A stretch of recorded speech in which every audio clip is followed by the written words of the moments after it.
Are you, Louis? Hata hiyo tutaongea baadaye, sio? Hiyo tutaongea baadaye. Hizo tutaongea baadaye. Aye. Stay tuned for that interview later on in the broadcast.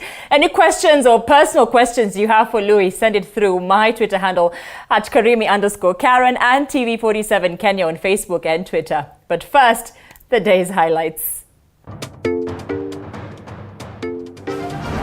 Tonight, Kenya Defence Forces bid President Uhuru Kenyatta farewell. And I ask that you remain steadfast and support the incoming administration, just like you have supported my administration and that of my predecessors. This as President Uhuru Kenyatta urged the army to support the incoming administration. Also tonight, alikata mara 3 mkono, mara 2 alafu mara 3 mkono ya kulia. Ilikuwa mara 3 alafu shingo akamalizia. Baringo residents living in fear after a Form 3 student was hacked to death. Ni hali ya kutetanisha. Huwezi amini ya kuwa binadamu mwenye hutu anaweza kata mtu hivyo. Baringo police are holding the suspect. Plus, President Kenyatta orders flags to fly at half-mast in honor of Queen Elizabeth II. Tonight, we shall tell you about a tree lodge in the country that is legendary for its historical royal connection with Queen Elizabeth II.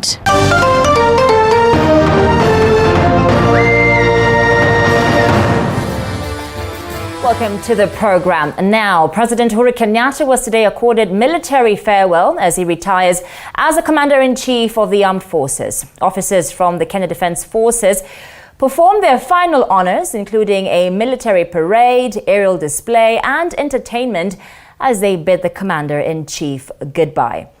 And as Elizabeth Atieno reports, from cows to portraits, President Kenyatta received various gifts from the KDF officers, symbolizing their gratitude. At the Kenya Defence Forces headquarters in Nairobi, military from the Kenya Navy, Kenya Army and the Kenya Air Force marched in unison as they came together to bid farewell for the outgoing President Uhuru Kenyatta as his tenure as the Commander-in-Chief comes to an end. The president was ushered into the ceremonial green Land Rover, which is tied to a rope and then dragged by the army, a clear indication that he is being stripped of all military powers and privileges. As from today, the president will no longer have the constitutional right to ride on this vehicle. The military procession dragged the president to this point, where a group of students rose the Kenyan flag to show their gratitude to him during his tenure as the president.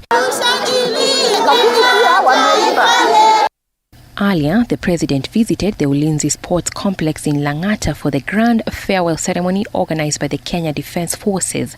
Red, blue and white colors dominated the Ulinzi grounds, a clear indication that the Kenya Navy, the Kenya Army and the Kenya Air Force were up in arms to give their final salute to the outgoing president. Here, the military were able to showcase their exclusive skills to the president. The Maroon Commandos and pupils from military-renowned schools seized the opportunity to sing songs of praises and poetry to the outgoing president. The president and the First Lady also received several gifts from the military, where they were gifted portraits, books, domestic animals, and trophies. The military used this present as a way of showing their gratitude to the president. Elizabeth Atieno, TV 47.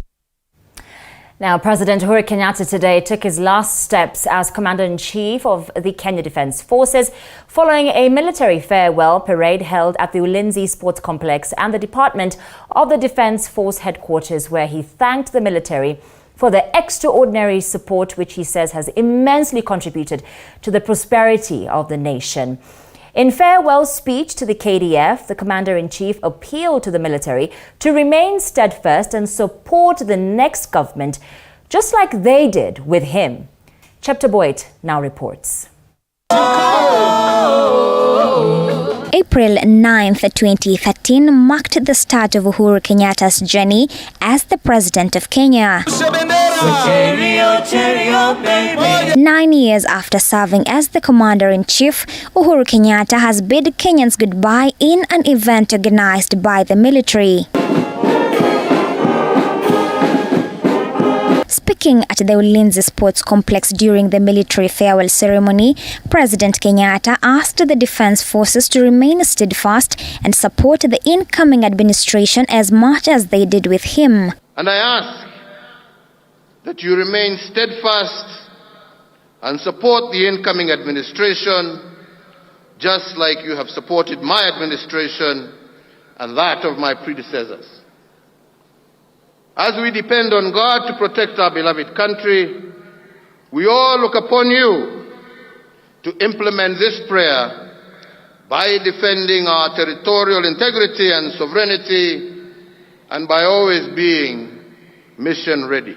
President Kenyatta enumerated some of the gains made in the military during his tenure as the Commander-in-Chief. In his speech, the first-in-command lauded the KDF for their selfless commitment not only in the security sector but also in the national development. Among projects handed over to the KDF included the Nairobi Metropolitan Services NMS and the Kenya Meat Commission, which were challenged in court. We cannot underscore the incredible role that you have had in rehabilitating key infrastructure across the country that had been once upon a time left dilapidated. The Nairobi-Nyanyuki, the Nairobi-Nakuru Kisumu meter gauge railway, the Kisumu dockyard, Mbita Causeway, the Kenya Meat Commission, just a few. And all these are a dream that have come true to many Kenyans. The Commander-in-Chief has highlighted the inclusion of women in the military leadership structure as one of his major gains in a bid aimed at ensuring gender parity is taken into account. And indeed today, we have two ladies with us, Ambassador Rachel Omamo, as well as Dr. Monica Juma, who at one stage or another were cabinet secretaries in the Ministry of Defense, while we also have our First Lady General Officer, Major General Fatuma Ahmed, and I believe that all of this is progress towards involving and ensuring that gender is taken into account in all policies and in all areas of governance. Chipto, GOtv 47, Nairobi. Now, away from home, and the end of the 70-year reign of the late Elizabeth II has marked the beginning of a new rule for King Charles Philip Arthur George III. King Charles, who will be the oldest king to ascend to power, has paid tribute to the late Queen and pledged to uphold the constitutional. At the same time, Kenya has joined other countries in mourning Queen Elizabeth II, with flags flying at half-mast. Stalin Adigita with more.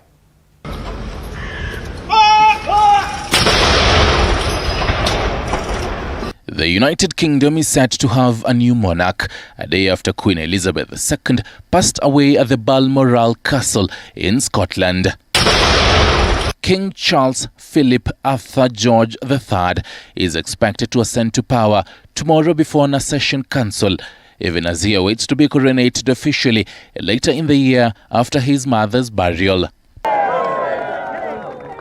King Charles earlier today arrived in London from the Balmoral Castle in Scotland to meet with the Accession Council in preparations for tomorrow's event.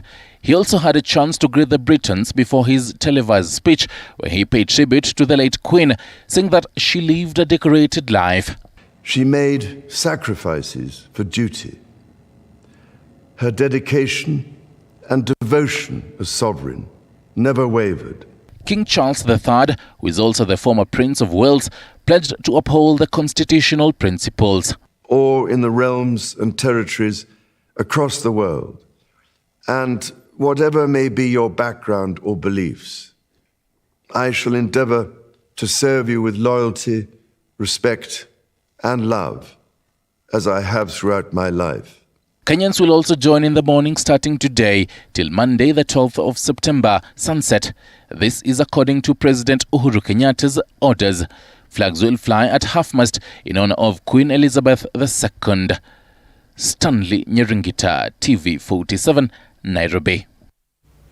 At the slopes of Mount Kenya, Nyeri County, 7 decades ago, a princess climbed a giant mugumo tree to take a rest for the night, and the following morning descended as the queen of the largest monarchy. Queen Elizabeth was on an official visit representing her ailing father when she made a visit to the Treetops Hotel located in Nyeri County that has since been shut down, where she received the news of her father's death and was later crowned the queen. Our reporter Mwige William visited the area and filed this following report. It is here at the slopes of Mount Kenya, Nyeri County. She ascended a mugumo tree, a princess. The following morning, she descended the Queen of England. Tag along, I tell you the story of Queen Elizabeth.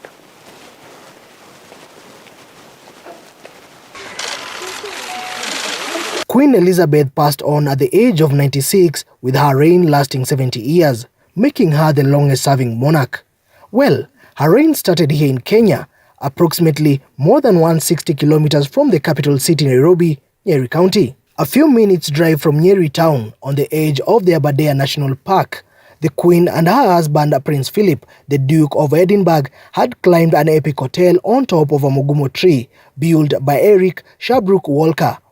It is at this location that then Princess the news of the king's death, his father King George VI, was conveyed to the 26-year-old princess.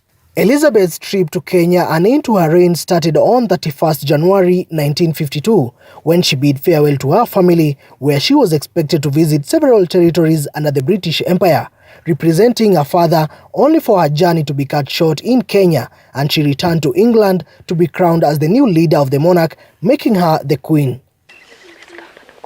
2 years after the historic visit to Nyeri, the original treetops were burned down by the Mau Mau during the Kenya's fight for independence. Treetops Lodge, which was built on top of trees, has been refurbished but maintained its original design to preserve its rich history of the hotel then visited in Kenya by the princess who left as a queen. Inside the structure, suspended on a wooden post, images of the then young princess, together with those of the husband Prince Philip, have been placed.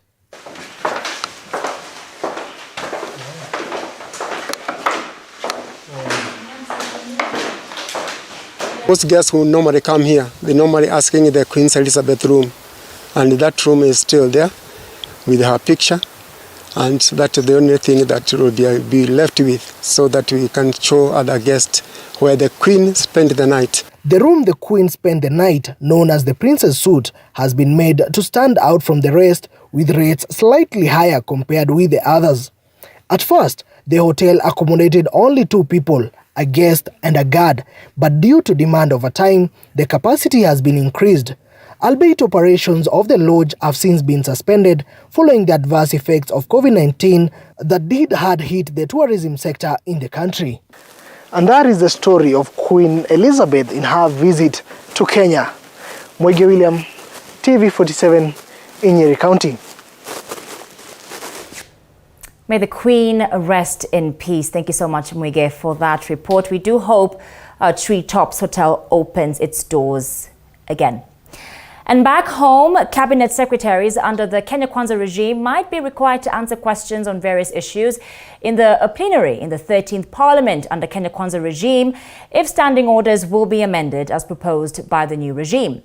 Elizabeth Mutuku reports on changes expected in the 13th Parliament, including the CDF, which former Speaker Justin Muturi says may be relooked. The 13th Parliament might be forced to start its business with amendments on its standing orders to allow cabinet secretaries to sit in the plenary to answer questions on matters touching their ministries, unlike the 12th Parliament, where they used to appear before parliamentary committees if proposal by the new regime goes through.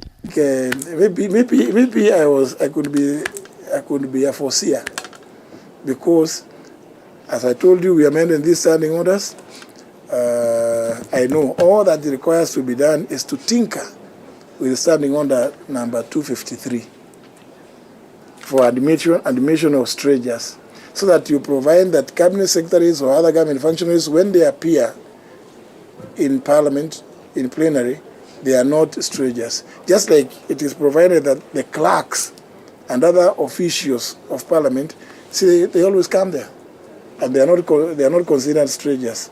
So just to remove that kind of restriction. The 13th Parliament commences amidst ruling to scrap the National Government Constituencies Development Fund, NGCDF, which majority argue is the drive on matters education in the constituencies, though immediate Speaker Justin Muturi said the matter can be relooked into the law to allow CDF to become independent fund. But you know, when you read through the substance, what you call the pith and substance of that judgment, because there is another case challenging the 2015 NGCDF, which is, that case is in the High Court. It's not open for me to discuss it. But if you look at the pith and substance of that judgment, most likely, and that having come from the Apex Court, most likely that decision will bind any other lower court. And therefore my advice to members is let's look at the law. There was a lot of issue about separation of powers and the issue of service delivery. And indeed, it is possible.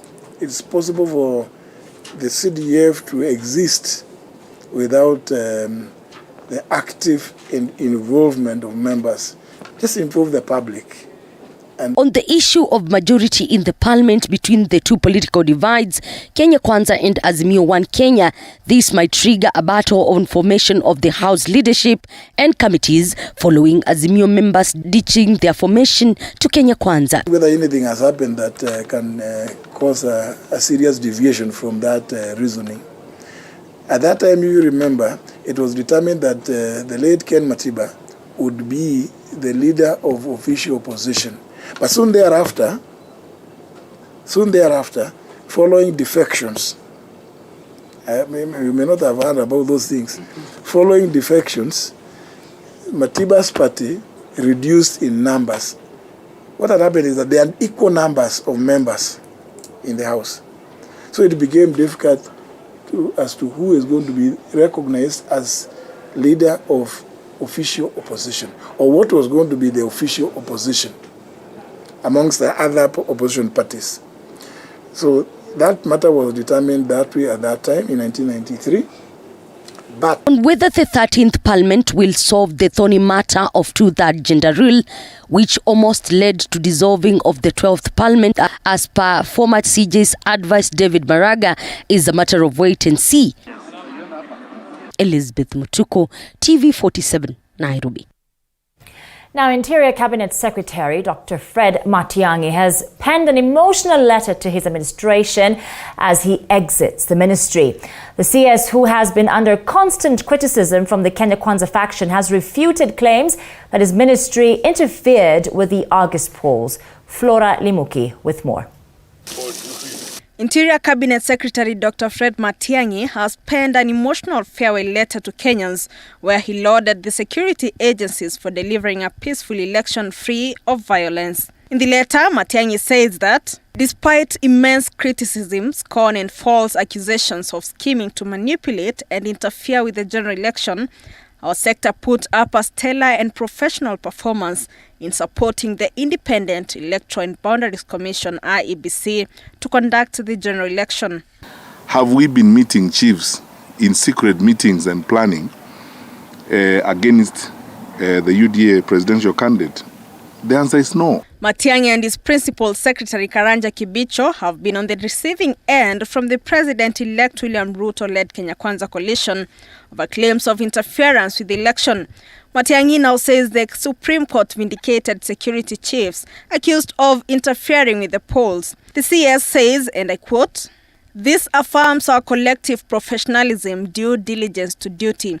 Equally, it is my conviction that those tasked with facilitating the smooth transition to the next administration will exhibit similar professionalism." Reflecting on his 5 years at the ministry, Matiang'i exuded confidence that he has delivered to all Kenyans. This is despite the criticism he has constantly faced during his tenure.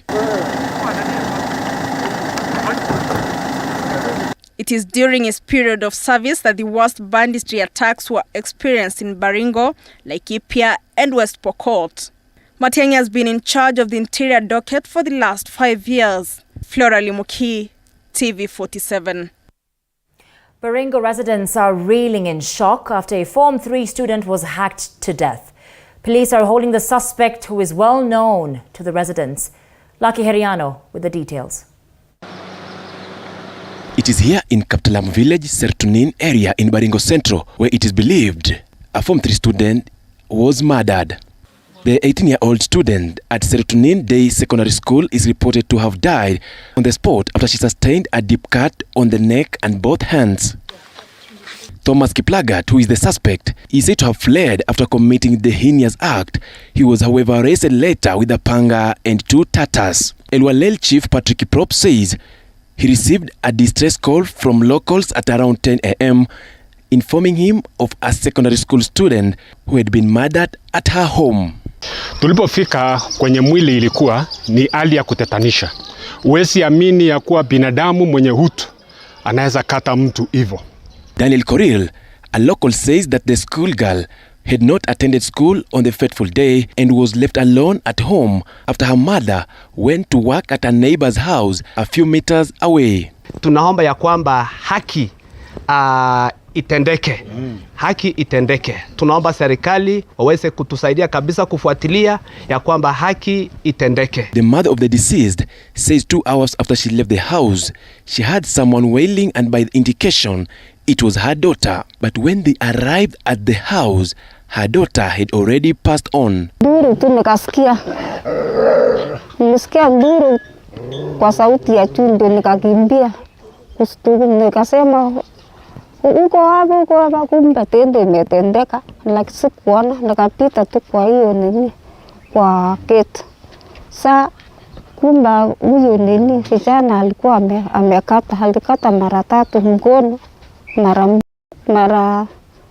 2, alafu mara 3 mkono ya kulia.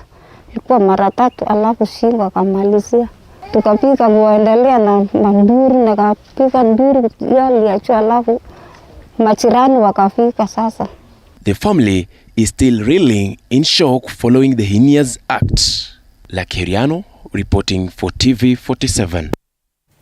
Also tonight, Kikope residents in Nakuru County are counting losses after floods wreaked havoc in the area following a heavy downpour witnessed in that area. Businesses have been closed down after the roads were rendered impassable. Chichi Josephine with that report. The floods wreaked havoc with shops submerged in water. The residents here have no power supply after electricity poles fell due to the heavy rains.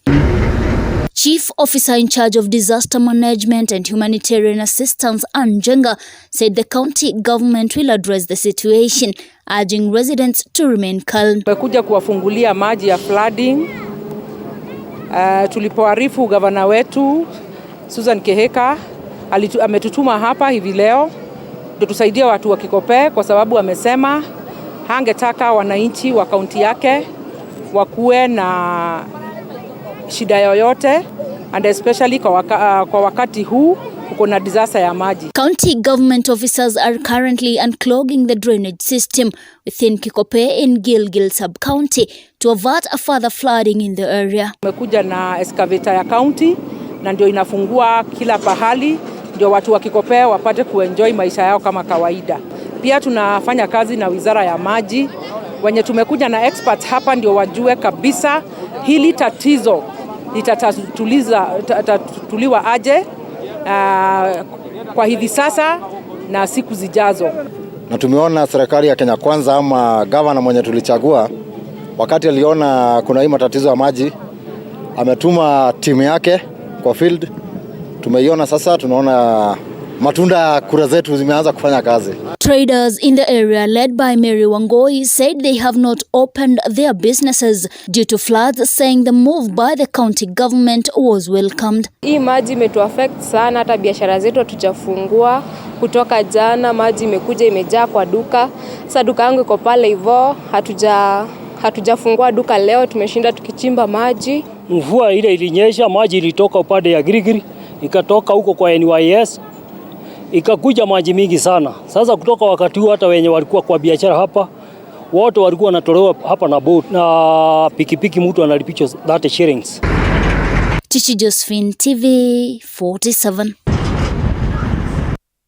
Time for TV 47 Sports, and the tussle of football leadership in the country has taken center stage once again after embattled Football Kenya Federation, that's the FKF president, Nick Mwendwa, wrote a letter to the World Football governing body, that's FIFA, President Gianni Infantino, stating that he has reassumed duty as FKF president. The letter has, however, elicited mixed reactions from the Office of the Director of Public Prosecutions, saying it will charge Mwendwa over contempt of court.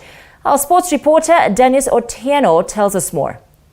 It is this letter, authored by embattled Football Kenya Federation President Nick Mwendwa and delivered to the World Football Governing Body FIFA President Gianni Infantino, stating that Mwendwa has resumed duty and is now in charge of football affairs in the country, despite the disbandment of the federation by the Ministry of Sports.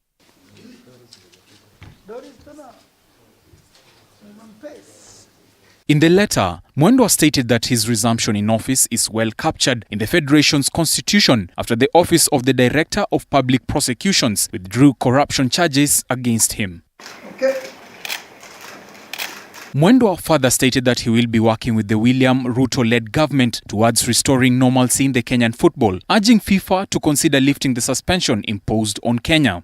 The High Court is, however, expected to make a ruling on 21st September this year on whether the ODPP can press fresh corruption charges against Mwendwa. Reports indicate that the Office of the Public Prosecutions is ready to charge Mwendwa with contempt of court following the letter, saying Mwendwa spoke on a matter that has not fully been solved by the courts. The uncertainty surrounding the football leadership in the country comes only a few weeks before the start of the new FKF Premier League season, as football stakeholders, players, as well as fans hope that a solution may